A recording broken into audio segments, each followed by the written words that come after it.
when I was there. So, all right, Okay. that's all I have for announcements. Okay, item number 6, celebrations. Wow. This is something to celebrate. This is a potential game changer long-term for our students. Jason? So about probably 6 months ago, 6 or 7 months ago, we began a process of an application for the 21st Century Learning Grant. It was a team effort. We had kind of collaborated in the beginning with UWSP. We had this proposal, we put it together that we felt was a very solid proposal. We were very confident, and we were actually a bit disappointed when we felt that we had heard that grant recipients would be notified and we weren't one of them. And about a month ago, I believe it was, Marianne, I got curious and I was like, because I thought our application was exceptional, so I sent an email to the DPI asking, hey, just curious, is there a way we can get feedback? And he goes, you were one of the recipients. He goes, we mailed a letter on such in an email. Well, checked my spam folder, never received the email, and we never received the letter. So we were a little bit behind the game. However, we had time here yet to get things rolled out. So we found out we were one of the recipients, $80,000 a year for 5 years to be utilized for after school or before school programming. So it can be anytime school is not in session. So it could be on weekends, it could be during summer break, it could be on Wednesday early releases. Anytime there's not school in session, it would be like an extension type activity designed to give enrichment and support opportunities for our students. The key is it's both. It's not just about remediation or that type of intervention. It's about enrichment opportunities for all students. So it entails transportation, food, because it's designed to meet food insecurity. It's really exciting. And it's a 5-year grant, so we get $80,000 a year for 5 years to facilitate this program, and we will have a program coordinator, and Ron Klein had agreed to be the program coordinator to oversee the program and coordinate all these experiences for our students. And we're going to kind of be building the ship a little bit while we're sailing it, but we'll incorporate the Science Olympiad at the high school. Will be supported, and the majority of the rest of the sport will be based for K-8 for our younger students. And we're going to be partnering with UWSP. They're going to have some pre-service teachers that will be helping out through this. Randy Dean. No, they're not having pre-service teachers, remember? I thought that changed again. They're training. Oh, maybe that I did. thought that changed again. I have a video here that, I see that. yes, it must have auto-played. I'm going to ask Deb to play this video because it's a 3-minute video. It does a way better job than I could have kind of given you a summary of the program, what the potential this means for our students and families.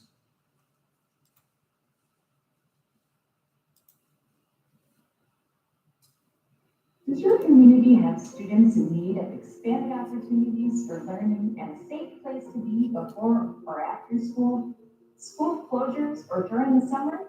Do you want to further engage with your students' adult family members? Well, the Nita M. Lowe 21st Century Community Learning Centers grant, or more simply put, the 21st CCLC grant, is one way you might be able to meet those needs. The 21st CCLC grant has been administered by DPI dating back to 2002 as part of the Elementary and Secondary Education Act, or the SEA. And whether your community identifies as urban or rural, whether your students are in pre-kindergarten or 12th grade, 21st CCLCs exist primarily to serve those students and families who need the most support. The goals and purpose of 21st CCLCs are to: 1, provide opportunities for academic enrichment to assist students in meeting the state academic standards. 2, offer students access to a broad array of additional activities, such as those that focus on youth development, social and emotional learning, civic engagement, and nutritional and physical health. And 3, offer adult family members and program participants opportunities for educational development and engagement in their children's education. From mentoring to literacy and mathematics education, to arts and music programs, to counseling, to physical activity programs, to programs that build skills in science, technology, engineering, and mathematics, or STEM, to programs that develop career readiness skills, to apprenticeship programs, to other possibilities. 21st CCLCs afford students and their adult family members experiences they may not otherwise have. In other words, dream big, and chances are that 21st CCLC grant funds can help you realize that dream. Now that you know a bit more about it, you might be wondering, is this grant right for my school or organization? 21st CCLC funds support out-of-school STEM programs that primarily serve students from schools that are school-wide Title I eligible, and many different types of organizations may apply for grant funds. You may be one of them. Grants are awarded for a competitive process and generally last for 5 years. For qualifying schools, 21st CCLC grant funds can be a great way to keep youth engaged in positive activities outside of the typical school day. Such programs are key to realizing our shared mission of educational equity and the vision that every Wisconsin student becomes a graduate, college, and career ready. For more information, please visit the 21st CCLC website. So the one statement in there about the only limit is your imagination is what kind of encapsulates it for us, is that as long as it occurs outside the school day, the possibilities here are limitless. We probably haven't even, we brainstormed, but we haven't even scratched the surface of what the potential is with this, and let alone for it being a recurring grant for 5 years. So we're excited, and we will obviously be bringing updates to the board as we get this rolled out and get things in place to share some of the successes that'll be there because of this. And we look at this as being an extension, so addressing some of the needs we have, but also it's just a great thing to offer these opportunities for our families. I will tell you also, one of the early discussions that we've already started discussing dates is adult education is part of this for the families. So we're actually planning a minimum of 3 family engagement nights related. This would fund to have families come in with the students, and it could be where you just bring them in to have a meal. And kind of talk about the school experience, but those are going to be things we're going to incorporate families as well as the students into the support with this. So very exciting. Could I talk about something else to celebrate? Yes. I think we could celebrate the wonderful event that was last Wednesday night, the trivia night that supports the students who are going to Guatemala. Yes. They had a great turnout. It looks like everybody had fun, and hope we do it again. I think it's going to happen again. I would concur. I thought it was a wonderful evening, and I don't know if we have final numbers on what they generated, but it was a very successful evening for the kids, and it was just a fun event. Oh, brought a real diverse group of people in. I will say, I think I was on the wrong board members trivia team, and he actually said that to me afterwards. I was on Nate's team. Oh, I think it's something that he didn't ask you. Well done, Nate. Well done. So, okay. Okay. The next agenda item 7, district administrators update. Thank you for the PDF of this. You bet. So I updated the district, sorry, can we go back to that? With our new vision and mission statement are now on there, and we're slowly but surely kind of transforming our mission and vision over, and then along with also, guess what I forgot to do there? I just noticed the Panther logo you will be seeing is the older Panther logo, the profile view of the Panther head. So we're replacing the P Panther with the old Panther head that's on with this. So slowly but surely we're using that Panther as part of our imaging. So here is a copy of the strategic plan visual. These are the pillars. This would be something that Maria Landgraf actually created this from scratch. I shared this is our vision, and she went through about 4 edits for us because we kept asking for tweaks here and there. She was very patient with us, and I thought she did an outstanding job of kind of encapsulating this in a single visual. That it was important to us to have something we could hand out at sporting events or community events that you put on a piece of paper. This will be posted on our website. And once again, this is these are the pillars. So when we actually get the goals, there's a strategic plan link on our website that will then have the goals under each of these pillars will be listed separately with the individual goals underneath the pillars. But this is a nice visual. If you wanted to hand out, like when we go to the job fair, again this year at WSP, like Dr. Watson and Mr. Klein and Mr. Rayburn and I did last year. This is a great thing to be able to hand out to prospective teachers or folks to kind of get a vision for what's important to us in Pittsville. So Maria did a wonderful job with this. It's the start of some good work here related to our strategic plan that the committee helped develop, and we're going to roll that out. At the end of next week, I will be my first family communication of the school year will include our new strategic plan, our approved strategic plan, and kind of an explanation of the new mission and vision, and talking about that process, how it got there. So we're going to roll that out to the families and the community next week.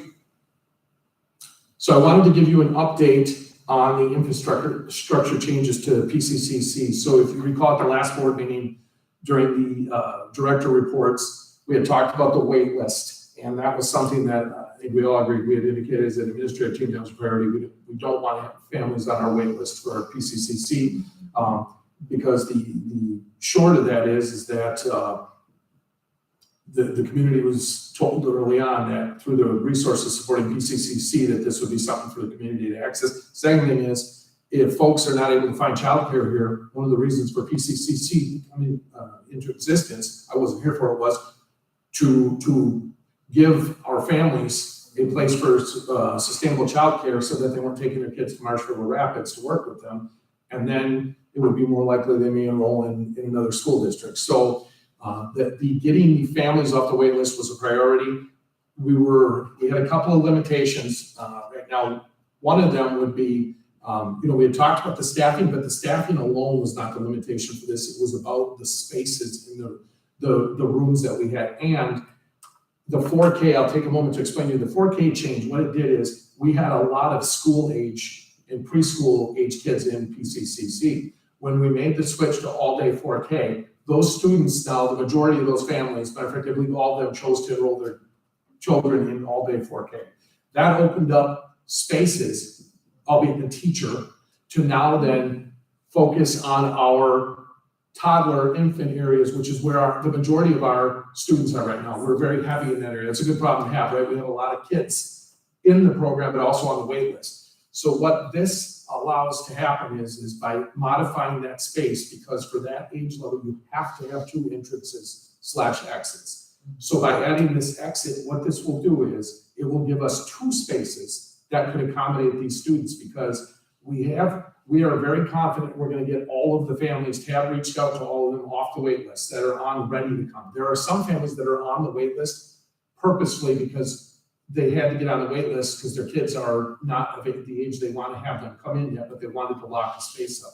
What this will do is, as we see that group come through, we will now have 2 spaces we can devote to this age level, which will give us that flexibility in the future, depending on where we have the majority of the students, where we have the needs of sort of going to be students, potential students. We can be very adaptive to what those numbers look like as we go forward. So I wanted to give that context of why the change now, and one of the reasons we wanted to move forward on this. And we found out from Dan that the door, it's a specialty door. It's an exterior door, 8 to 12 week lead time on the door. So we wanted to get a list of say we want to get this door ordered so that we can get it. And then Tab reached out to the families and let them know that this was something that was happening. So the encouragement was, please don't enroll your kids somewhere else, is that we're going to be able to get your kids in eventually. So we would be looking at levying through Fund 80 on this. Now the Fund 80, here's the particulars. Anything over $5,000 for an individual item needs to have board approval. There's only one component of this that's over $5,000. That's the door, okay? That's the significant expense. We're going to be exploring some grant opportunities through the county and the state. The thing is, we were just on such a time constraint now to try to get on the schedule to do this that we need to start some of the infrastructure work, like have the electrician come and do that, but the door is likely going to be 8 weeks minimum before we see it. But we are going to explore other opportunities for that. And then what we would do is we would bring approval for the door purchase, if necessary, back to the board in the September or October meeting, if that makes sense. When we actually set, yeah. So the levy would be adjusted in October If we determined that we were going to purchase the door, like need to purchase beforehand, if we didn't have the grant money available, we would likely come back to the board in September asking for approval for the door purchase, if that makes sense. Then we would still need to do the adjustment in October. So the only portion of this would be the door cost that would exceed. Otherwise, the rest of it would just be part of the adjusted levy in October, the presentation. But that door would need specific board approval for the door purchase. Does that make sense? I know I've So covered that's quite a just bit. changing the budget for what's going into Fund 80 then? Because you know. What we would levy. This would be levied. Okay. Yeah, it would adjust the levy slightly in October, what we were levying about. It would end up being about $15,000 unless we were able to find grant funding available through the county. Last time there were infrastructure changes in PCCC, they used ESSER funds to do some of those changes. All of those ESSER funds are allocated right now, like they're allocated to staffing and other components.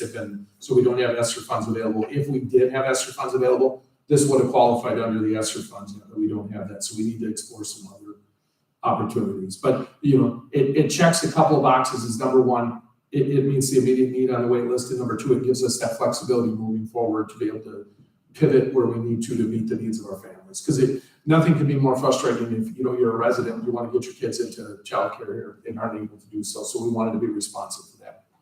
I have a couple questions. First of all, when I look at what's in your information here, I don't see that it's actually enhancing, I don't see that it's creating more capacity. So it's 4 current rooms and 4 new rooms. So I'm just wondering, Yep. if you could actually share Yeah, Deb, how much next slide. capacity is actually So- being increased. So what this does is, right now, the preschool age room, it won't be a shocker to you that they need frequent access to restrooms. Right now, the location is not very conducive to the restrooms. So this would allow a move of the preschool room with more efficient access to the bathrooms. Then the preschool age is gonna move into the toddler room, and then the toddlers will move into the current infant room. So as far as capacity, right at this moment, is that what you're asking, Julie? Yeah, so if we spend $15,000 more, Yep. how many more kids can actually come? And there's 2 pieces of that. One is the wait list, which is a whole separate issue because we should or shouldn't have kids on the wait list if we can take them in our current situation, right? So that's one. But my question is, to spend $15,000, how much more capacity does that create us? And when I look, it just looks like we're shifting rooms. It doesn't actually look like there's more capacity, but that might not be true. Maybe the rooms can hold more, so I just want to know what that capacity is. Or is it simply to give bathrooms to preschoolers, which if that's the case, I mean, that's good to know, but I just think we should know what it's doing for the money. Yeah, that is a component of it, of the convenience for the preschool room.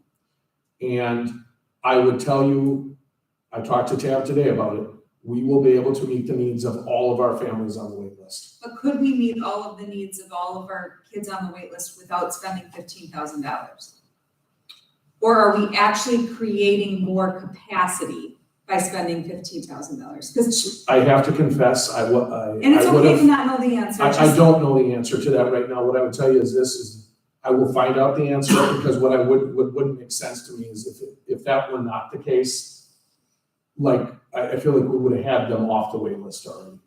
So I may be missing a small piece, and I apologize to this, but I would tell you the capacity piece to be able to move them into that room. I'm not gonna tell you there's more square footage in that room necessarily. I mean, I would love to be able to tell people in the community, the reason I'm levying more tax dollars is because 8 more kids can now use our childcare, and that's going to be a resource for our community. Mm-hmm. That feels good, that seems to make sense. I would need a little more information if what I'm saying is, well, the preschoolers will have better bathrooms, but so I just need to know what that is, because our childcare already doesn't cover its cost.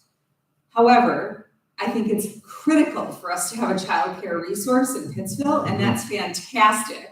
So I support it. I just want to know, when people ask, why did you levy more because of this? I want to be able to say, so that 8 more kids or 6 more kids or however many more, this is our capacity today. And this is our capacity because we spent the money. And I can Yep. skip ahead of here, I can answer, and I will get the answer to that specifically. The piece I talked about with that large bubble group coming through, of the kids that aren't on the wait list ready to come now, that will be, having the 2 rooms that will be accessible to that age level of students will be a component moving forward. But I'll find out the exact answer to that ratio piece for this current upcoming year. What I can say is that we discussed this ad nauseum. I'm talking Tab and I did about making sure that we were getting all of the families off the wait list at that age level for that age of students, which that is the case. That age being infant and toddler. Correct. And you'll see from the two maps that we have on here, can you back up 1 second, Jeff? I want to go through. So those children need to be the lowest, and common sense would tell you with that age level, they need to be the lowest teacher to child. So this will be multiple rooms to be utilized for that age level. And the projection is that projects to be for the next several years our largest group of students, which is a good problem to have. Okay, so let's go ahead to the next picture. That was just more or less, I wanted to give the board a definition of Fund 80 just for that. So the first one is a picture of the current setup that we have. We have our school age in 101, preschool, school age, preschool, infant and toddler. So with the move, you can go to the next one. We would be moving our preschool over to 125 and our our infants into 101. So Julie, I understand your question and I will get details on that. But I guess what I would go back to and say is that I know this has been a priority for us for the last year, is trying to get people off the wait list. And I must be missing something, maybe something simplistic on that, because if we would have had the space available, this has been like on our radar for the entire year, discussed at multiple admin team meetings about we need to get those people off the wait list because we could, Sure, it just feels like we're moving 4 rooms, Mhm. not we're creating more space. Yeah. But who knows, maybe moving that infant room allows there to be 8 kids instead of 4 Yep. kids, or 12 kids instead, I don't know. Yeah. I mean, I don't know how the size of the rooms and what that looks like in the criteria. It's just, I think we would also need to talk about the bigger vision of what that means, which this could be step 1 this year in a new door to get that room to be infant or toddler available, with the idea that we think it'll keep growing and we're probably gonna take over another room, and that would then push the preschool kids back to that, because then there would be 3 rooms that, so it's kind of like, what's the bigger picture around it? It's just gonna be hard to not have any more capacity than we currently do, but actually have to levy more taxpayer dollars on something that already is taking taxpayer dollars if there's no more capacity. Well, and I will get the answer. I can't get any further into that other than to say that with what we get for funding for a student, if we lose, this is what I would tell you, if we lose a single student, that they enroll them in childcare elsewhere, one single student, you're talking about $11,500 a year for 12 years while they're in school. So, We should provide to every single student, Right. or every single kid that wants childcare, so I don't Absolutely. disagree. So that's what I'm saying is like, I understand the $15,000 cost, maybe some of it's a valid question for them to ask. And I would hope to rationalize to them is that we're meeting the needs by looking at those numbers where that is our largest number. It's not, the projection is that's where the largest number of our students are. So specifically going into next year, we're going to have more space than one room we'll be able to have for capacity with that age level of students if we get kids off the wait list. Do we have access to the numbers at this point for each of those rooms? I can get that from Tabitha and Sharon. There's no action that has to be taken on this tonight. So this was more or less informational.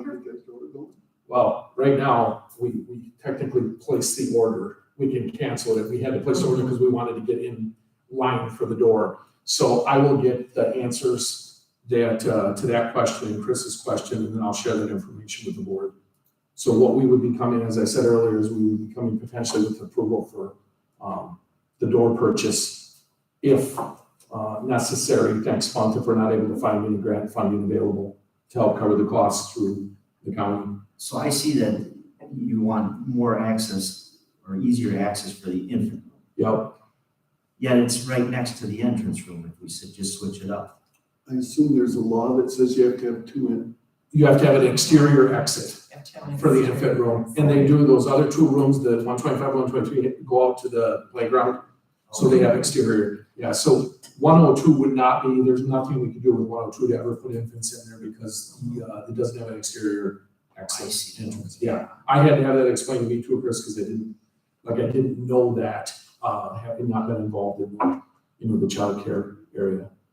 I hope that makes sense, that's why we were kind of limited on where we could get that space. And then the preschool piece was related to being next to the bathrooms, I because would they're just- frequently going to the bathrooms. Yeah, so I guess the only thing we're really sitting on, we would hope that then our waiting list for the preschool is where our issue is.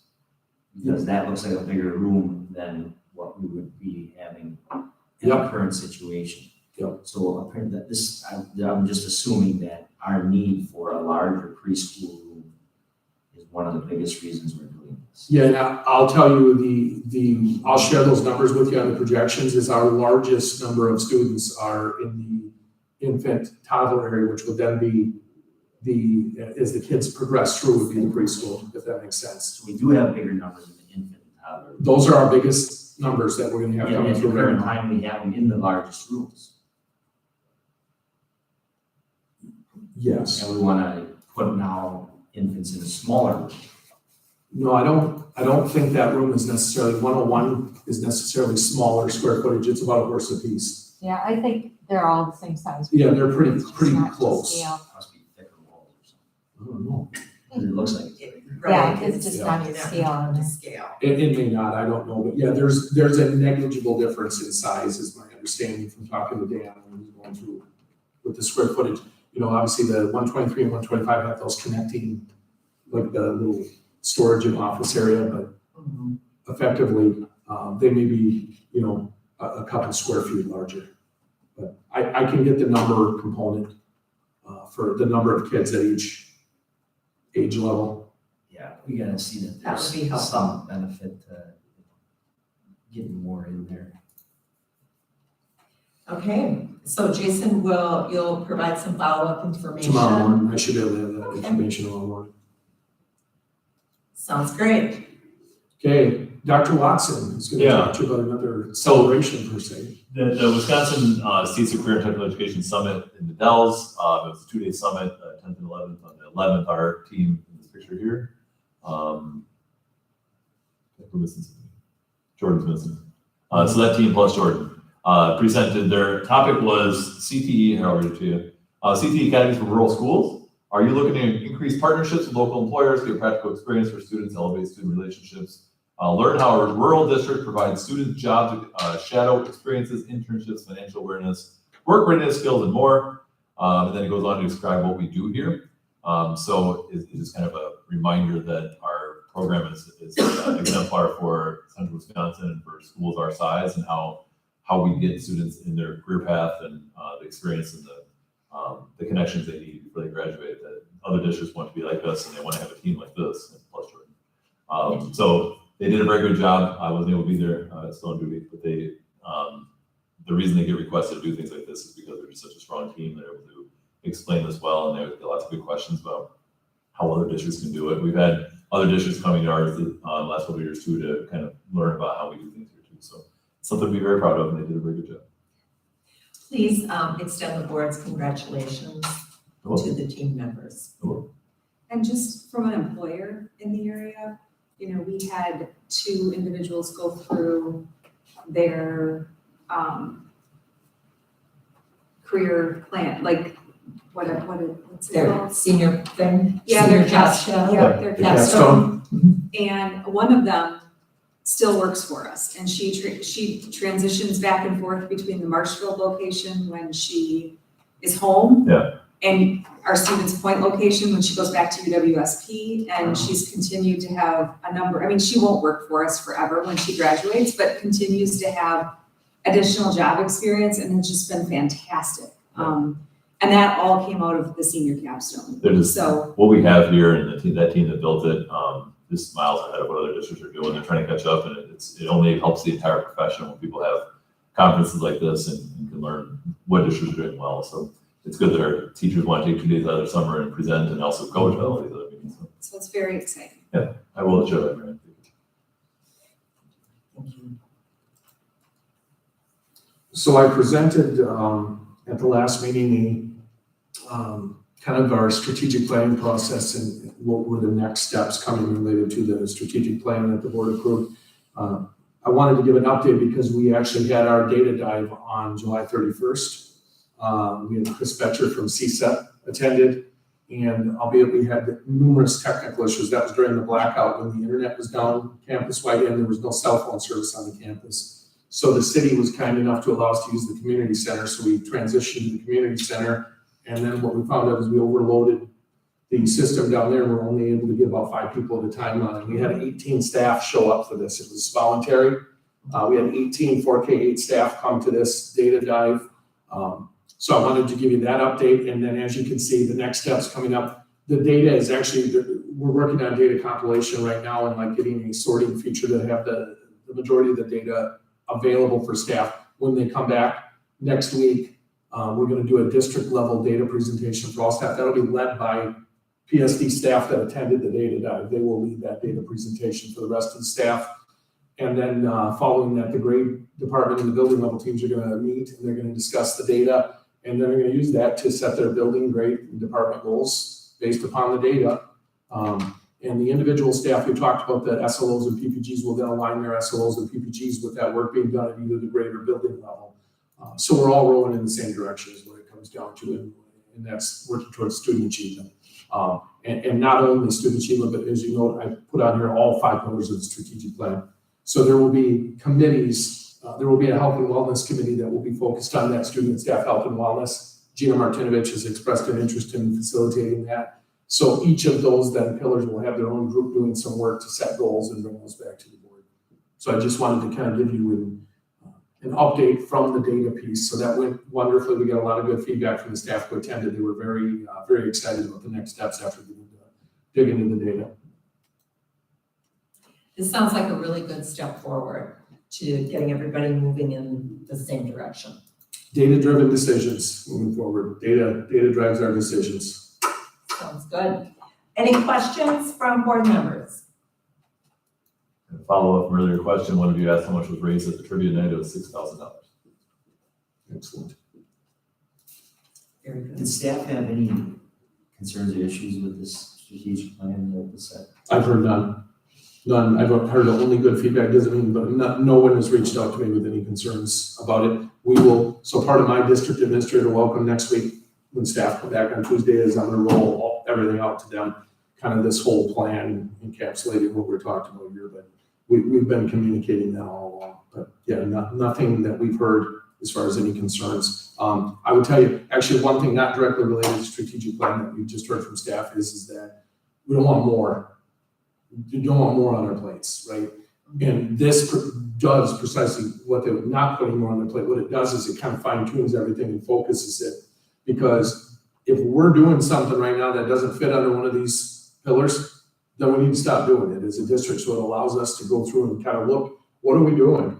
And if we're doing something outside this framework, then we need to stop doing it. So it allows us to kind of focus everything. So I think it can feel overwhelming maybe in the beginning when we talk about this whole process and pillars, but the reality is we're doing a lot of these things already. Now they're just all going to be focused and kind of lasered in on supporting students or supporting, staff health and wellness. But And these 18 that showed up, they're going to be main players in this? the idea behind that is that those that are comfortable, so what we asked is, how many of you are comfortable with leading like the whole staff presentation, which we had a handful say, and then how many are comfortable doing like the grade level ones when we do PL. So it's to their comfort level, because for many of them, this was honestly the first dive into data that they've experienced. So it was a little bit maybe overwhelming at first going through. White Dash is not very intuitive. It's not a site where you just sit down and like, oh, this is easy. You have to kind of feel yourself through it. So one of the things we're doing, Chris, is that's why we've been working ahead of time to create grade level folders with some of the data in already for staff for when they come back so that we can really get to the meat of the work, is that we're trying to get the current data uploaded. I've used this phrase before when you're talking about state level data, it's an autopsy. It's already done. It's happened, right? that state test, the forward exam, that's last year. So we want to look at that formative data, like our assessments, like, PALS, which is no more than Ames Web, those types of assessments, and then formative assessments that teachers have in their classroom, that they set aligned to all those essential targets they've been working on. That's the real data, because what it is you'll be able to see, you can see if kids are going off on the wrong path early, where you pull them back. When you hit the state report card, that's already done. It's telling us what happened last year. So it's a combination of, let's look at that and see where we maybe have gaps. But we also need to know, we gotta check where we're at on the road here often, so that we know if we took a wrong turn somewhere. So it's gonna be all of that, and that feels like a lot. But it's really more or less what's gonna happen is once we have a direction here, it's actually gonna feel less cumbersome to staff as we get going and doing this. And I would base that upon the feedback we got from the folks who participated in that data, that they didn't come out of it saying, oh my goodness, this is great. They came out, I received 4 emails from staff saying this was amazing, like amazing, and they were looking forward to doing the work. How long did that last? 4 hours. Yeah. Well, 3 hours and 47 minutes we're trying to get connected to the internet. But I digress, but yeah, it was 4 hours, and many stayed after the 4 hours were over. We're trying to processing things and talking to each other in groups about kind of what the next steps were. And then Tracy Dickmark created a folder for that group to then communicate in, like with ideas about what are the next steps. But we were really adamant about this being why we wanted staff driven. We want staff to be able to, teacher leaders to be able to roll out with direction. We're here as a support, as administration, but to roll this out with their colleagues. And because when you own it, right, when you're involved in it, you own it, you're more likely to follow through. And they were all over it, and it's acknowledging what are we doing well, and where are some gaps, and what can we get better at. So, yep, very, very optimistic after that first meeting. Any other questions for Jason on any of his report? If not, then we'll move on to consent agenda items. Item 8. Meeting notice certification, regular and closed session minutes of July 10th, financial status, fall athletic coaches, resignations, retirements, hirings. Any questions about any of these items? If not, then I would entertain a motion to approve the consent agenda. Make a motion to approve the consent agenda. I'll second. It's been moved and seconded to approve the consent agenda. All in favor, say aye. Aye. Opposed? Motion carried. Oh, did I say hirings? I did say hirings. You did. I did, okay, good. Okay. On to agenda item number 9, discussion action. First of all, item A, the school board retreat that is listed as August 23rd, that date has been changed. September 25th, 5:30 to 8 p.m. September 25th. Yes, that is a Monday, September 25th, 5:30 to 8 p.m. I did send an invite out to all board members. Okay, let's keep our fingers crossed that that date holds. Relative to the school board retreat, Jason and I had some preliminary discussion about topics to cover. And just want to throw out a couple ideas and ask others to ponder kind of what would be your priorities. We had a number of things that Jason and I, that we talked about that really relate to communication. Communication, between administration and the board, communication within the board. We also talked about, are there continuing education things that board members might be interested in? For example, school finance. What is a charter school? Advocacy. Any things where maybe we can do quarterly half-hour education sessions or something like that. Another thing we talked about was, Well, we have, the communication piece. One thing that Mary Ann and I were discussing is that, first of all, with the admin team communicating with the board, one of the reasons we pushed up the board packet 2 days earlier to allow board members more time to go through and board members to ask questions, and then also ways that we can mutually support each other in that line of communication and working in the same direction, so. Yep. The board development was the the primary discussion, because this board has expressed an interest in more board development opportunities to kind of learn more about the processes that we go through. Right. The other thing that was on the list was learning more about the opportunities through WASB. You know, as a school district, we pay dues to WASB, and traditionally, you know, members of the board have attended the annual conference, but there are so many more resources available, education programs, online opportunities, networking, things like that. And I actually did have a conversation with Rick to take a look as our official WASB representative to take a look at some of the resources that are available. So I hope that you can share some of that at the retreat, not today. But if there are other things that people are interested in, please let Jason know or let me know. And we'll put together about a 2.5 hour discussion agenda item and go from there. So, Okay. so we changed, it was actually August 28th, not August 23rd. 25th. The original date was not the 23rd, it was the 28th, Okay.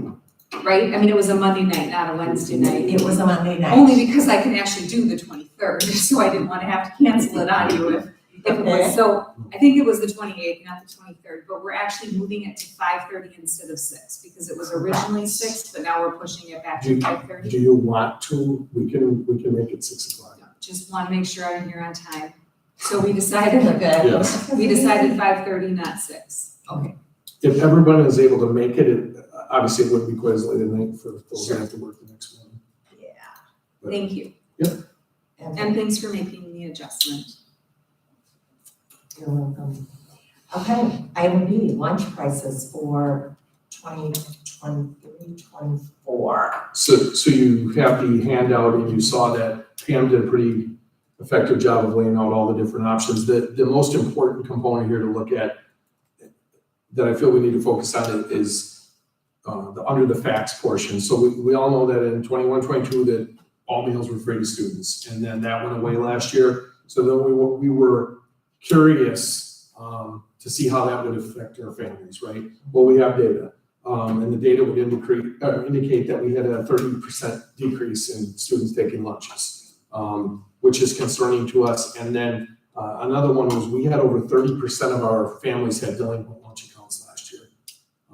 Those are two really telling signs to us that why you saw Pam and I had a recommendation that we keep lunch prices flat and not raise the lunch prices. The danger in that typically is that if you fall below a certain threshold, you have to raise to a minimum, which could potentially require us to make like a 10-cent raise in 1 year. We're pretty confident that with our balance right now, with our food service fund balance, that's not going to be the case. And we would recommend that we stay flat with our lunch prices based upon the data of less students taking lunch already and the multiple families that we see, a third of our families in delinquent lunch accounts. Couple of questions. Any idea why the number of kids taking lunches dropped 30%? I'll be honest with you. I think people would make the assumption, well, apply for free or reduced lunches, but They were free. they were free before that. And well, I would use this example, family of 4.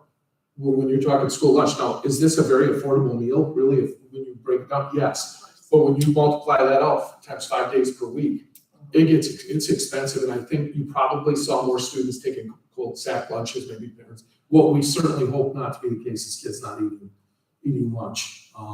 But can I say for sure that was not the case? No, I can't. I mean, I think we have a very caring, conscientious staff who, and school personnel who watch out for things like that if we see kids not eating, and make sure those are things we address. But yeah, I would tell you, Rick, that would probably be the easiest answer is it went from, it's why we were a little disconcerted. They went from free to we're going back to full board, because that alone was just a huge shock for many families that are on fixed incomes. We do send out information to all families about, it's part of the registration to they qualify for free or reduced lunch. So we try to do that educational piece to say, if you're eligible. To be frank with you, I think there's a pride component for a lot of families. They just, they don't want to fill it out. So, but that would be probably my easiest answer would be went for free to, to be The other there to question expense. is, how is our food balance going up so much in the last 3 years, 4 years? We went from, Food costs went down. really, Yeah, down, I think Pam had it on here, decreased 15%. And you have a minimum, just so you know, there's a minimum what you can charge for lunch. You have to charge a certain amount, so if the cost of meals is going down, you're gonna have that surplus. Now, that money has to be spent on the food service program now. So you have to, like, we bought a brand new freezer that was installed, $140,000, a new freezer. We actually got a grant for a new milk cooler. So like Matt if we have stuff that needs to be upgraded, we're upgrading with these things. So if we had an oven that went out, this would be something we would look at using that money to, because those types of expenses, that freezer was $140,000, that can eat that balance up, and you can't fall below a certain threshold where you have to raise lunch prices. So it's finding that sweet spot of where we keep the fund balance where we don't necessarily have to raise the, it just looks like the fund balance has skyrocketed the last few years. And I was wondering why. well, I would assume, and I guess I can get clarification from Pam on that, but one of my assumptions would be we were still receiving revenue during COVID when the meals were free. So effectively, you're building up your balance at that point, but I'll find out details on that. But I know for a fact, one of the ones is that you have to charge a minimum amount. Like if we want to say we want to charge $1.50, you're not allowed to do that. You have to charge that minimum amount for a meal for students. I hope that makes, but I'll try to get details specifically, but those would be my thoughts, having not been here prior to last year, is that probably we built up a sizable surplus, because remember, we spent down 140,000 of that based upon the coolers, so. So is your suggestion for us to hold them to this? It is, that is our strong suggestion based upon that data of less That's what I students thought you taking. said, but it's not what Pam put in the thing, Yeah. like highlighted, so I Yeah. just wanted to. No, make sure. our suggestion is that the board vote to keep the lunch prices as is for the upcoming school year. And we've been told that there's gonna be some improvements on the meals, some more home cooked type of options. Yes. And that flavored water and everything like that. Yeah. How's that going? Is that- Well, oddly enough, Chris, Matt, Andres just gave Dr. Watson and I an update today. He was pretty excited about some of the new things that, so here would be, this would kind of give you a summary of the whole challenge is he wants to do a gumbo. So he was excited about doing like some different food things throughout the year with a gumbo. And he said, my challenge is coming up, and Dr. Watson can tell me, coming up with a gumbo that meets the federal guidelines for what I can put in sodium and all the different contents that tastes good. So I will tell you this, Matt works tirelessly to try to get to that line and not cross over it for the guidelines with the food, where he's below the levels that are required, but it doesn't taste like an old shoe. The reality is, but there are some limitations. But he was, Rod, what else did he talk about today? He had the gumbo piece, new desserts that he's got. He stays up pretty late in the evenings, like preparing these desserts, and he's got lamps and things to help with that, so the pizza's not cold when they get it. I mean, he has to be here to explain all the details, but he's got a lot of little things he wants to bring from his chef profession to make it the food. I think More visually and taste. How long has he been with us? He predates me, I think probably at least 5 years. At least 5 years. Yeah, I think where, previously maybe there was more of a reliance on the prepackaged Cisco type things. Yes. I think Nat, with his background actually as a chef, is more into making things from scratch, Yeah. which is always more cost effective. And I would concur with that, having not been here prior, but I would tell you Matt has a focus on more preparing of meals than the prepackaged items. The prepackaged might be easier, Right. but certainly not the healthiest of options and not always appealing taste. So up until this point, he's been kind of limited on what he can cook or take out. Yes. Federal lunch guidelines. guidelines. No, not that, but like, he hasn't been able to do any of this homemade stuff up until this point. No, Or has he? Well, there's been limitations with supply chain. Number one, coming out of COVID, there were supply chain issues with getting stuff. I think we're getting out of that now, where we're starting to be able to get things. The other piece would be, the only limitation was, it's hard to make, like, you can get the materials, but you have to make sure that the sodium content and all those levels. I get all that. We got a huge issue with this. Students do not like the meals. It's clear, based on our surveys. And there has to be, I understand we have to follow these guidelines, but, you know, it just feels like, yeah, a lot of it's out of our hands.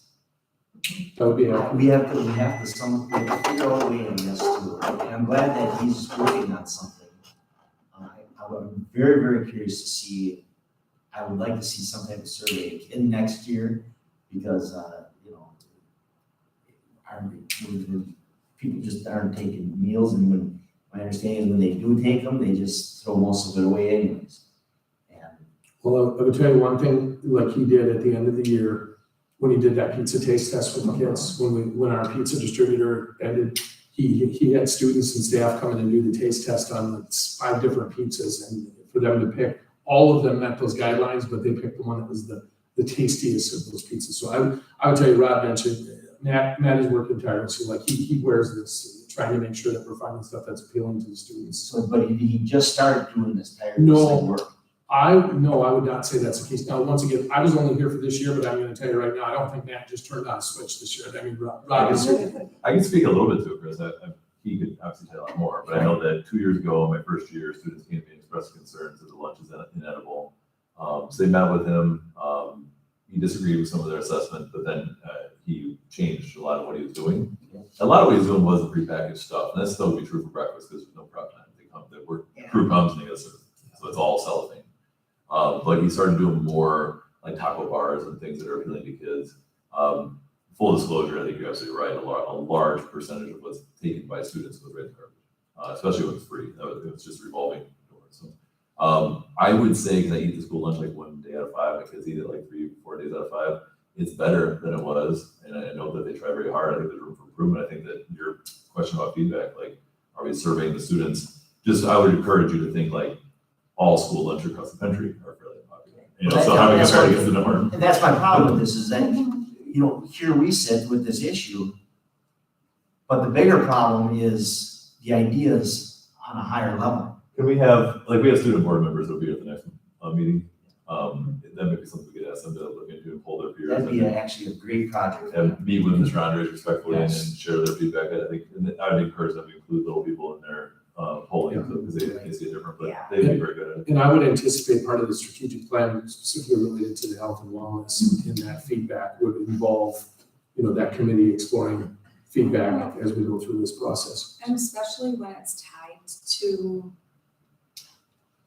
a number of kids and food insecurity issues, this is all of what they're getting, and then if they're not actually eating it, they're not getting that either. And so just really trying to make sure, I mean, I'm sure that the huge decrease, now that it's not free, is because parents are like, well, I would have never paid for it. Kids are like, well, it's free and I'd like this and this. So I go in and I take the one thing I like and I throw the rest away because my mom already packed me lunch. I mean, like, I'm sure that happened a ton when it was just free. Well, that's the other federal guideline, by the way, Julie, you just referenced, is that you have to take components of the, you know, even if a kid comes up and says, I only want this, they have to take all the portions of the meal they're required to, and those ones again, and I get it, but I'm gonna tell you, I'm not making excuses for our food service program, but those federal guidelines are tied to our federal funding subsidies for the lunches, and we have to follow those, or if we're in trouble now with food So, prices. I'd like us to get back to the agenda item. I know, but this is, I'm gonna just throw this out there. If Cisco is our provider at this point in time, maybe it's time to, you know, I see many different food vendors at our state conferences last year. And I think maybe we could look at other options besides Cisco then, if that's the case. I'll leave it at that. Okay, I I'll make a would like us, motion thank you, Julie. to approve the following lunch prices for 2023, 2024. Just one second, I gotta get to it. Okay. S through grade 3, 240, grade 4 through grade 8, 280, and grade 9 through grade 12, 325. I'll second that. It's been moved and seconded to keep the lunch prices the same. All in favor? Opposed? Motion carried. I think this is a good topic to discuss, but I'd like to stick to the core piece of the agenda, which is approving the prices. And then I think revisiting this, particularly when we have our student representatives, would be very, very valuable. Absolutely. So I don't mean to shut people down, but we also need to stick to what is the key focus of the agenda. Absolutely, and if we want to, and talking about future agenda items, Chris, if we wanted to, if the board wanted to add some discussion on that, I can have Matt come with a presentation.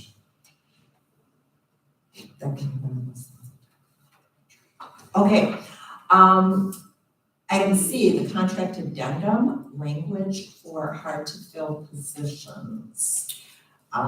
Jason took our suggestions, and Jason, why don't you tell us about that? So I incorporated the board's suggestion, then I received another suggestion that we're going to incorporate, and I'm Oh, gonna I ask. like it's not in there. It isn't, Right, because we had okay. already, so what I wanted to do is discuss it, so the suggestion was made. We actually went even a little further than some of the other districts I communicated with, and said that, where we flat out said 5 years or you're gonna reimburse us upon completion. Julie made a suggestion, which I liked, was when we had the language in there about if you fail the course, you have to reimburse the district. And Julie made a suggestion, why don't we make the reimbursement contingent on you complete the course, then you submit the paperwork. And then we reimburse the staff member, which we're going to, so I would like the board to approve it with that language. I would like to make that change where we will change the language to reflect the reimbursement will take place upon completion of the course. Because that would also then, the staff member would apply for financial aid, so then we would only be responsible for any portion not covered. So it makes a lot more sense to pay And this then on. if tail they end. don't finish it, they're not Yep. giving us back, We're they're not not, chasing like, it's people. not, like, it isn't all about you having to pay it back, it's about once completed successfully. And I don't know, do we define that by a C or better? Or Correct, yes. You have to pass it, Yes, so once completed. earn the credit, it'll be, the Earn the language will be credit. one, you have to earn the credit through the You know, performance then of you the would class. submit for reimbursement. Of course, we'd still want that it, providing prior approval was obtained. So Correct, they have to obtain prior approval, take the class, complete the Complete it. class, and then they They submit a submit form. the fact that they've completed that class and passed it. at which then time we they will be reimburse. compensated, reimbursed for the credit. So I would ask the board to approve this with that change, that I will change the language to reflect that they will not receive approval, or excuse me, reimbursement until completion of the course. Would someone like to make a motion to that effect? Well, then just would you have to have a process of another form or like. So there'll be Because you don't want somebody saying, well, you said this was. no, there'll be an approval, there'll be a form that we'll create that will be with that change, that will give them approval. Like we acknowledge, yes, this class would meet the requirements that we're talking about. And then upon successful completion, they would give us some evidence of completion of the course, a transcript or whatever it may be. And then that form that they would submit then would allow for the reimbursement of the tuition costs. Would board members prefer, I assume that there's not any urgency with approving this. Would board members like to see the final version? Yes, definitely, let's have fun. Okay, so, I would say, let's see, do I need a motion to table something? I think I do. No, you just No. move forward to the just next meeting. Move No, we forward. can just table it? Move it Okay, forward, yeah. we'll, table this until the next Is- meeting. Is there anyone waiting to take a fall class? We have a couple folks that are completing courses as we speak right now, that are potentially people that would qualify under this in the hard to fill definition. But if, They're in courses. if we approve this, they can still turn it in and be reimbursed. That is correct. But they needed The prior prior approval approval. before they took the That class. they did, but what I'm gonna tell you is, like, I would hope the board would give me the authority for certain positions to say they took it after July 1st to grandfather them in, because it is certainly by definition a hard to fill course. So I would ask that when it comes back to us, that we just specify that this is effective July 1st. So then it's just clean cut. Yep. And someone doesn't say, but I took it last January and why Yep. can't that one? So just so that we can Yes. do that, so that's helpful. Yep. Okay. Good suggestions. This will be back on the September agenda. Okay, agenda item D, resolution to assign the fund balances, Fund 10 reserves from the last school year over into the next school year budget. Any questions about that resolution? If not, I would entertain a motion to approve. I'll make a motion to approve the resolution to assign the fund balance 10 reserves of $57,376.03 as presented. Is there a second? I'll second. It's been moved and seconded to approve the resolution to assign the Fund 10 reserves. All in favor, say aye. Aye. Opposed? Motion carried. Item E, strategic plan update. I kind of covered that related to the visual at the beginning and that data update. So unless you have any further questions, that was effectively the strategic plan update at this point. Okay. Item F, first reading of updates, policy 110, school district mission. Updating the mission as part of the new mission through the strategic plan.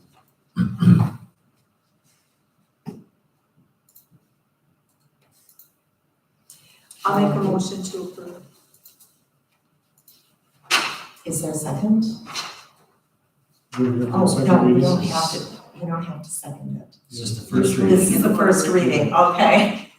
First reading, so that will come back in September.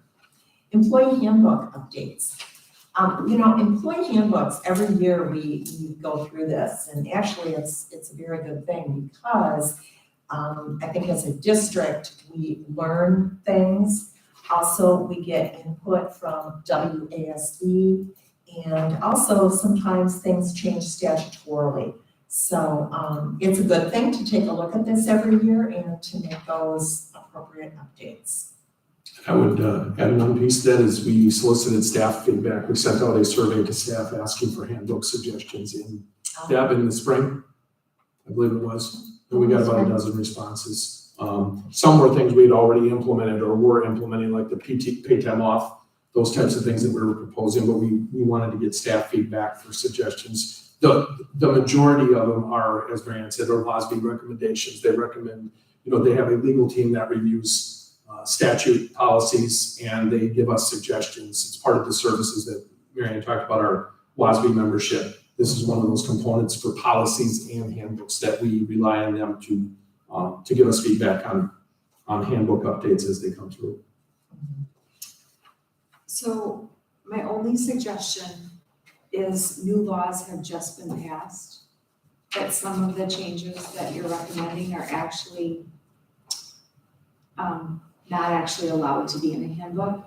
Now, it's going to be challenged, but SHRM just sent out some significant, like you actually can't, I know, we all have an opinion about this when I say it, but like when I look at section 3, it says, What page, Julie? I'm sorry, it's page 19, like you, and refrain from insubordination, contact towards your supervisor. Actually, the new information that just came out from SHRM, you actually can't provide disciplinary action for that or term. So, and it just came out 2 weeks ago or last week, like it's brand new SHRM guidelines. There was a court case. So again, I'm not saying we can't approve some of this, but I think we have to keep a really close eye on what also is happening, what just came out. So if I heard you correctly, what came out, is that federal or state?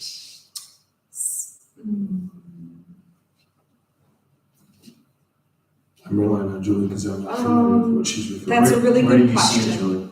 What? Where do you learn this?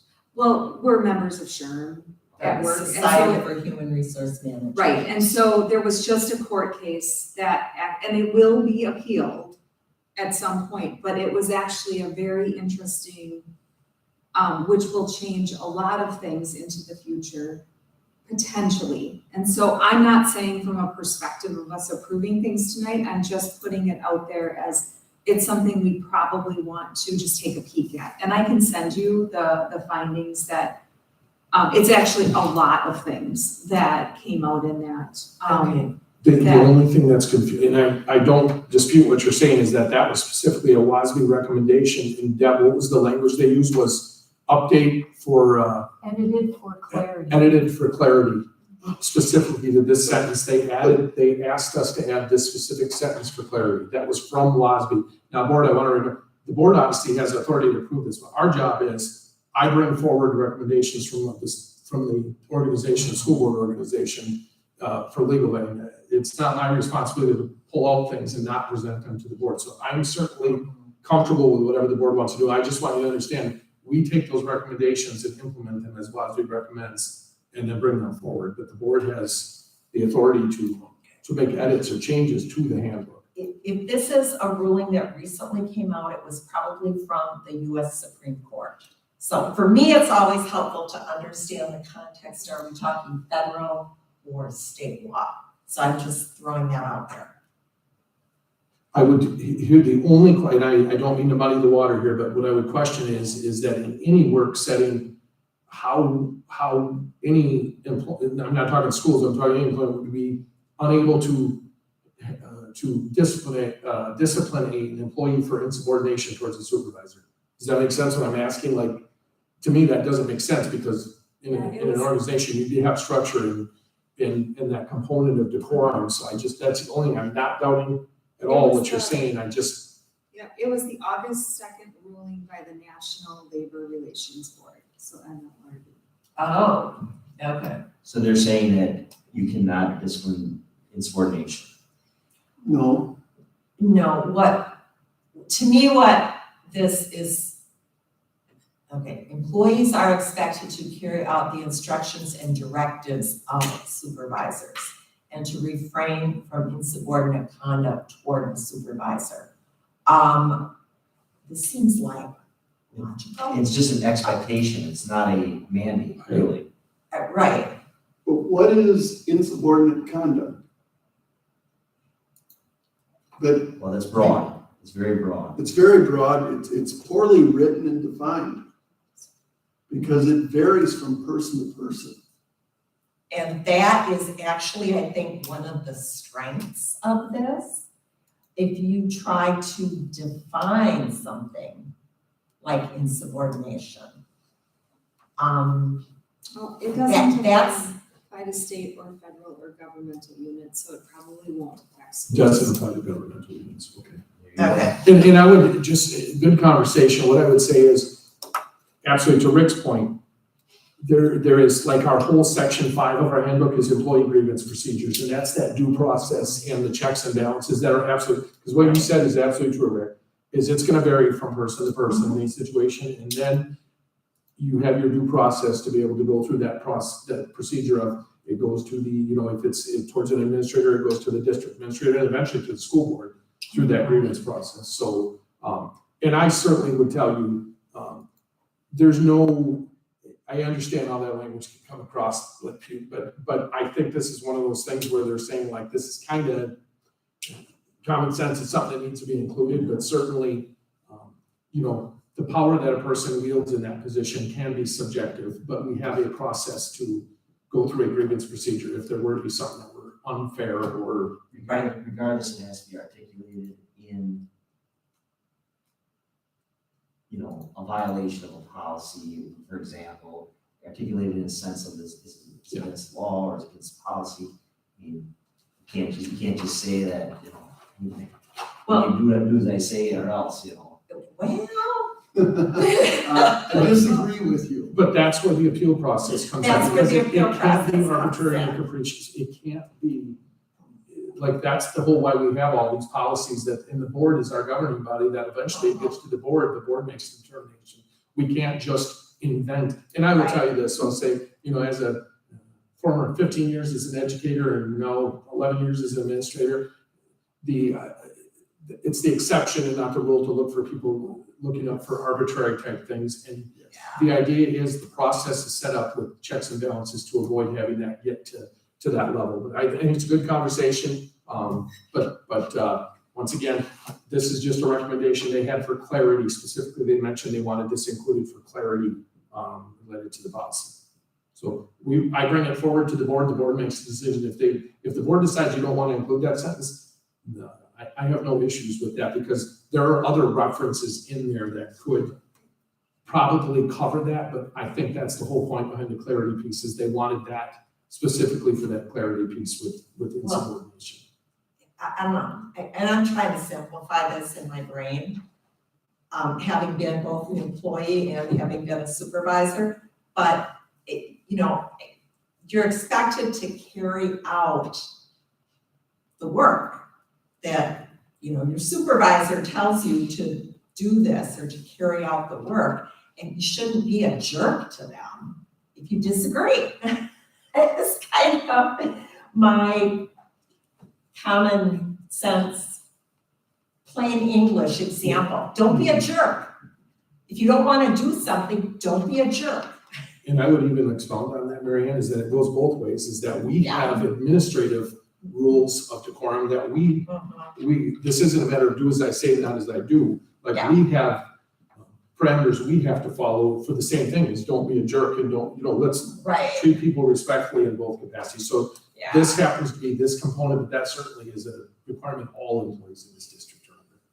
Well, I would think that in general, employees need to do what the job and their supervisor In general, directs but them to do. there's always exceptions to things that happen.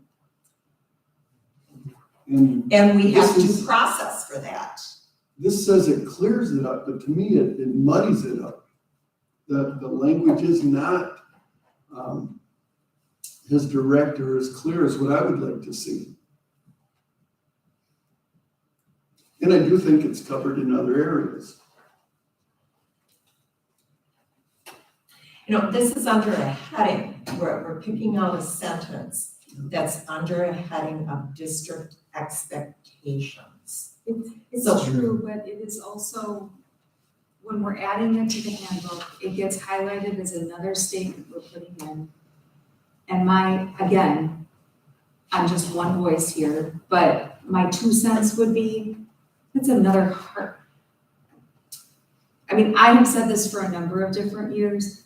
I feel the handbook, our handbook is a little harsh for me anyways. Now, I know that that's personal, I'm a little softer, not as harsh, kind of you will. And I understand we're taking the legal advice from WAPS, I get that. But I feel if we don't feel that sentence is necessary, that it is saying it anyways, by putting it in there, it's just creating more of an environment around you'll do what I tell you instead of we're in this together. That's my 2 cents. I would hope Again- actions speak louder than words though, and I don't believe that our actions in the district would be indicative of that type of mentality from leadership. And I would tell you, I would want to be held accountable to that. If that changed, and this would be Marion, Julie, I don't dispute what you guys are saying, but I would also tell you, we added paid time off for staff, the board did, at administration's proposal, in the other components that we've added that are much bigger items than just that sentence in a handbook, that are actions that we've implemented, and you hold us accountable. Jason, what we put in here will stay in here till you are gone, I'm gone. It'll be there. No, Unless It could change every year. no, Right, it good. changes every year. It could, but in all likelihood, when something gets added, it stays. Because then it goes into the regular print, you don't notice that it's being added in. And I can just think of examples where I don't like this. I don't like it in here, I don't think it's for the good of our district. Nate, you have not weighed in on this at all. I don't feel strongly enough either way. If several people are feeling it strongly, I don't want to do that. To me, it's what you said is just common sense. To me, that's just common sense. I have, I manage people at work and, when you need something done, I'm the person that has to tell them to do it. And it's their job to follow. I don't know if I'm saying, here, why don't you do this, this is really illegal, do that. Well, yeah, there's a whole other process to that. I mean, to me, this is generally you should be, like, you're expected to do what you're supposed to. So if you're the math teacher, I'm expecting you to teach math. If you say I don't teach math today, well, I mean, that's a violation, that's being insubordinate. And I'm pretty sure the Army has something with insubordination, like, run up that hill. No, let's talk about it. I mean, it's not, I don't know, it doesn't come off heavy-handed to me at all, but I haven't, like worked in a realm like this, I guess. And I want to reiterate, the administrative team is like, our staff is a great resource, and that's how we view it. It would be negligent on my part as a district administrator if I did not bring forward WASB recommendations, if I just picked and chose which ones to bring forward. So I am not telling you in any way, shape, or form, and Deb can verify that, we put the WASB recommendations in and bring them to the board. I would not have, this wouldn't have been something I would have went through the handbook and said, hey, you know what, we really need to add a sentence. But when we got the recommendation, we added it for the board to review. I'm not gonna be offended either way if the board, like, you don't need to feel like this is a personal, like, I'm bringing forward what the recommendation from WASB is. The board has to make a decision on that particular component. I would like to suggest that we hang on to this page, which is page 19, and we look at the other WASB recommended changes and then come back to either approve the handbook as presented or to make changes. Okay.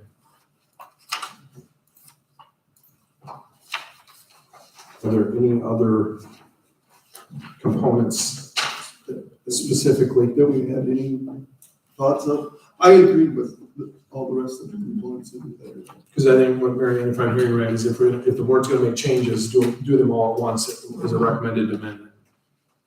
The only other thing in the whole handbook was something I talked with you about, Jason, was the postseason. Yep. Good point. And I think you could include that in the contract versus.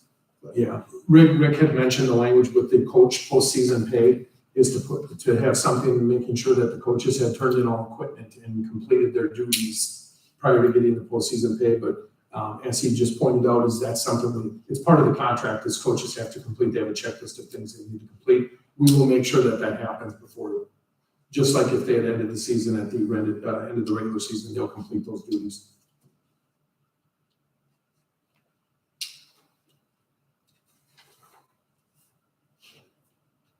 Any other discussion?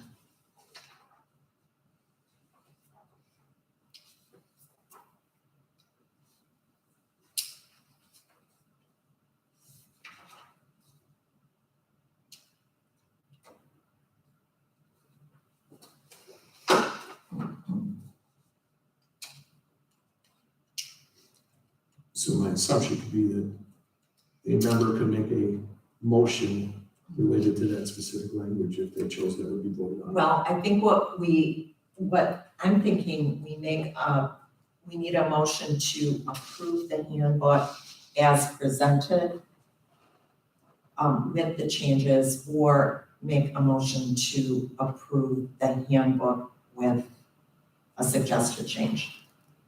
Does that sound right? And then list what you're gonna change. What the suggested change would be. Right, and probably the page. The section, pretty much, yeah, the section number. And the page, yeah.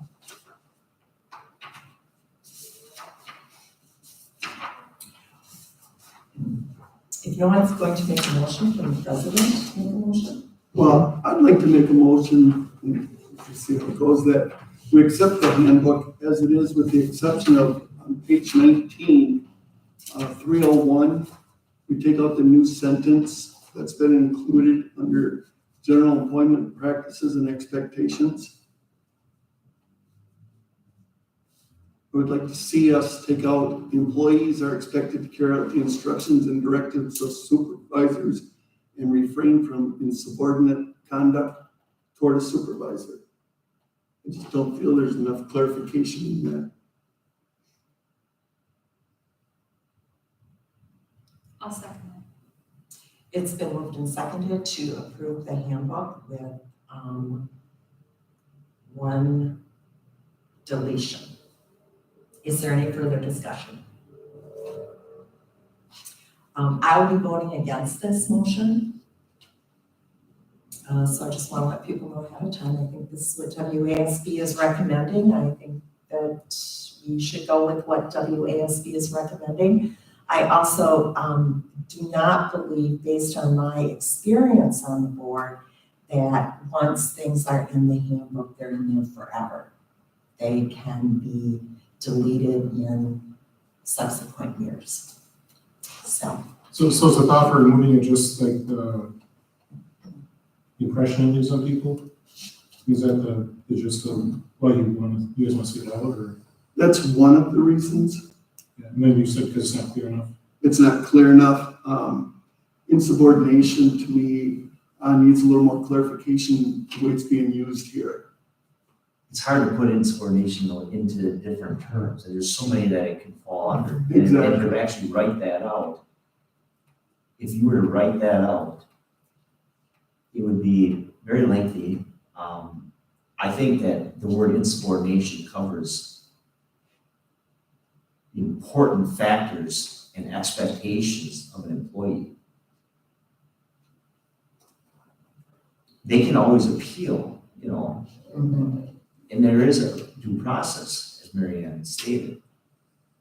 It has to go through other reasonable individuals. And they would have to determine that the expectation would be the same under the same given situation. Deb, can you go to section 5, just so the board can see the grievance process that's allowed for staff? Because, I mean, this is a handbook, this isn't our policy. So if this isn't in there and somebody does act insubordinately, there's gonna be repercussions to it, whether it's in the handbook or not. Oh, for Correct. sure. Correct. Absolutely. For sure. I mean, this is a handbook, I understand, like, the legal group is recommending it. And I feel it's a tool for administration to utilize. well, They can cite this. If it's used properly all the time, I agree with you. But You've been on the other side and you've seen this. can it be And I used understand properly? that. That's what, you know, but But then it All goes in back to all- the grievance all process. in all, you do have expectations as an employee.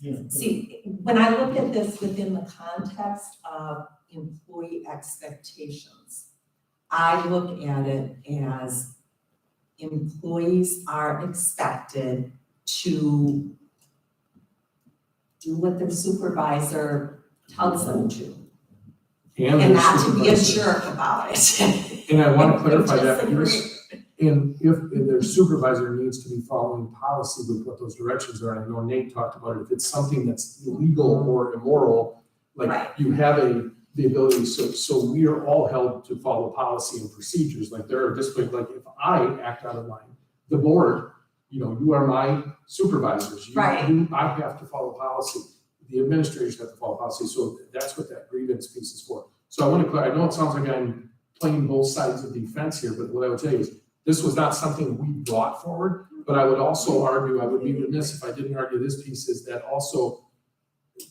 there could also be the optics of removing it tonight, of saying, so wait a minute, if you have a person say, they're removing a portion in here that says insubordinate conduct towards the supervisor, the optics of that piece of saying, so you can be, and now I understand that's not the intent of the board here, but I feel very comfortable about, number one, the grievance procedure that staff has available to them, and knowing that we all are obligated to follow policies and procedures within the district. And then there's I'll even get into, there's whistleblower statutes that are, if someone feels they're being directed to do something illegal, there's whistleblower protections related to that, so.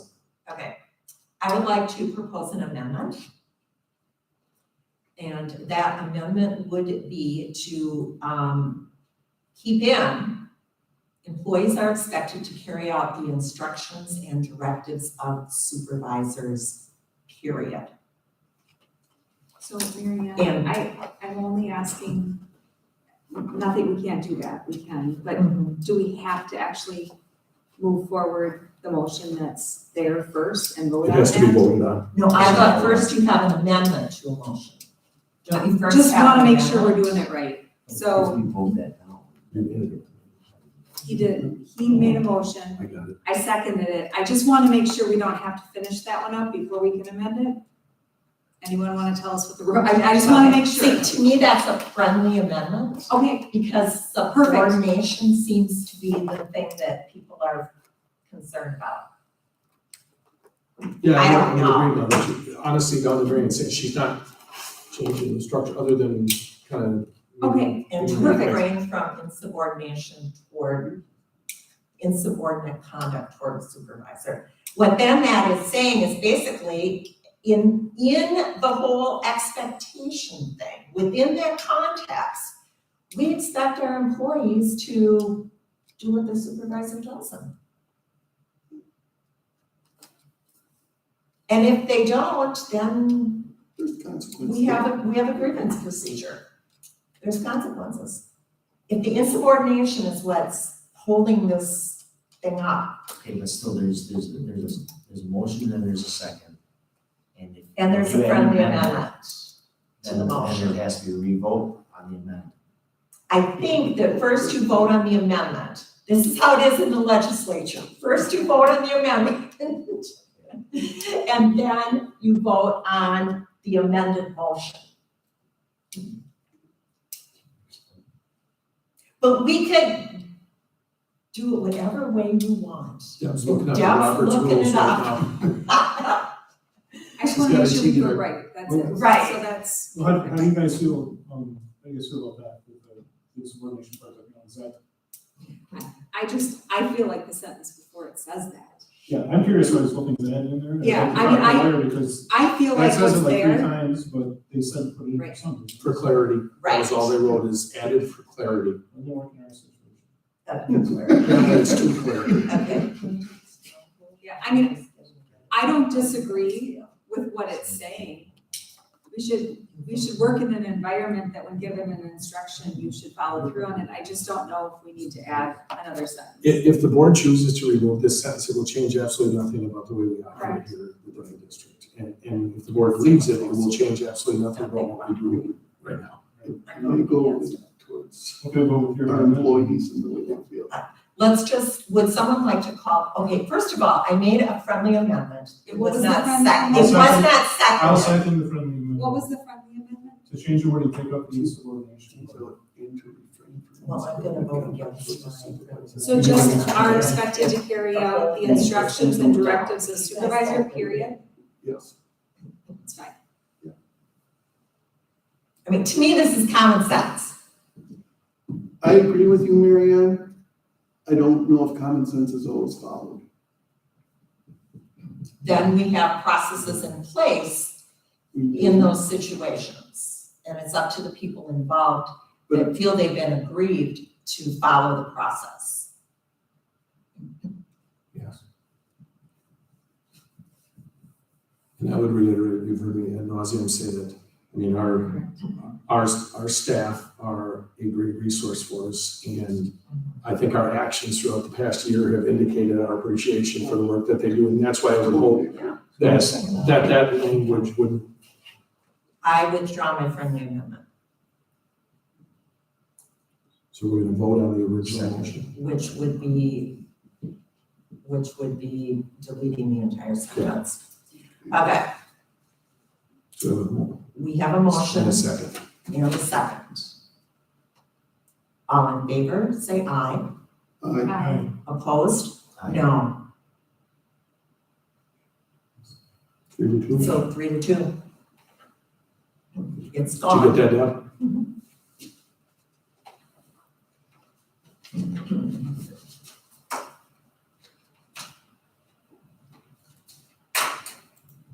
Okay. Item H, private school transportation reimbursement. So I know this is the first we've heard of this, right? Oh, yeah. I say that facetiously. The particular application we received was several months late. And our recommendation, Pam and I are recommending we deny it based upon, the due date was May 15th, and we just received it. And this particular institution has submitted them to us before, within the timeframe, so they're well aware of the deadline. So our recommendation, because we don't want to set precedent, there is a deadline, and we're not talking like a week, this is months after the deadline. So our recommendation is that the board deny the reimbursement, which we are allowed to because of the missing of the deadline. Thoughts?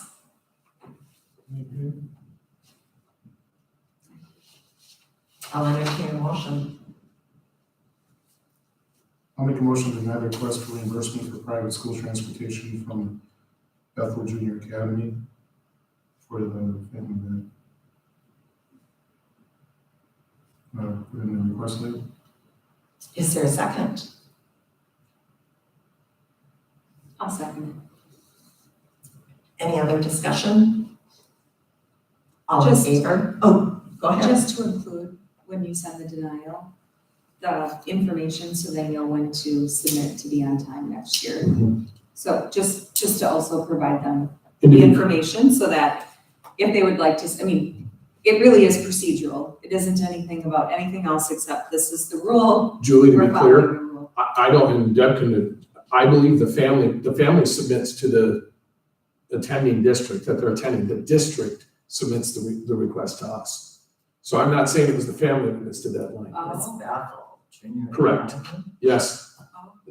So that may not be the case. I don't know that for sure. All we know is we didn't receive it until now. So could the family have submitted it late to them? Yes. But is it also possible they submitted it on time and for some reason Bethel missed it? Yeah. Sure, so I would just include in our denial that Bethel submitted to us late. Here's the information to submit on time in the future if you would like us to, pay for this. Yep. Just to give them that information. We will have a letter drafted that will contain all that statutory information. Thank you. Okay. All in favor? Aye. Aye. Opposed? Motion carried. Item number 10, the legislative report. Last month, we talked that the budget is signed, sealed, and delivered. We're waiting to find out how the school funding will affect our district. The big thing that's happened, two big things, I guess you can say, that happened recently is there was a bill that now makes it legal for school board members to be volunteer school bus drivers. Well, So if any of you want to be volunteer drivers, you can. The other thing is, I think folks may recall it in the budget, there was I believe it was 30 million for a literacy initiative. That program is in the rulemaking process right now at DPI. And I think it's fast-tracked. Yes. So hopefully we'll be hearing something soon about the funds, how it'll be distributed, if it's all going to be formula-based, or if there'll be opportunities for specific grants. And specifically with Act 20 related to the science of reading, Rand's talking about, we've already begun implementing some components of the staff training and stuff are part of our plan with the literacy coach component that we have with that new 0.5 literacy coach. So some of this is just good practice and we're going to start implementing some of this stuff again. There's still the rulemaking. We're waiting to hear back about what some of the potential banned programs may be. So, but right now we have kind of guidance about where we need to go with some of the instructional practices and some in the teacher training, which is just good practice to offer training to your teachers. Yeah, Jason, have you heard anything if the funding is going to be distributed on a formula basis No. or on a request? So my understanding is, as of right now, is that it would be based on a formula basis, that it would be equally distributed throughout the state, which I would tell you right now. I know this one component we were looking at is they said if you were to implement one of the approved curriculums and resources, they will reimburse up to 50% of the cost of the component of that curriculum or resource available, as long as it was following the science of reading. That's the only piece I heard definitively about how the funding is going to be distributed, is that any district that implements one of those approved resources will receive 50% funding. But then a caveat at the end said, depending on funds available, the number of districts that apply for it. So it was the asterisk, up to 50%. There will be no more than 50%, but the caveat at the bottom said it could be less if everyone applied, like all districts apply for it. So those are the only things I've heard that are like etched in stone that's happening. So more to come. Okay. Any other questions or comments about legislation? Okay. Item number 11, public comments. It's summer. Okay, then we'll go on to item 12, convening into closed session. The board will consider moving into closed session as per Wisconsin statute 19.85(1) for the purpose of district administrator evaluation. Roll call vote. Jane? Yes. Chris? Yes. Mary Ann? Yes. Rick? Yes. Julie? Yes. We need, Okay. somebody needs to make a I'll make a motion. motion to move into closed. I'll second that. Is the trailer still on? Yeah, it's a roll call, council. Oh. We didn't vote on it. I won. Nate? Yes. Chris? Yes. Mary Ann? Yes. Rick? Yes. Julie? Yes. We're now in closed session.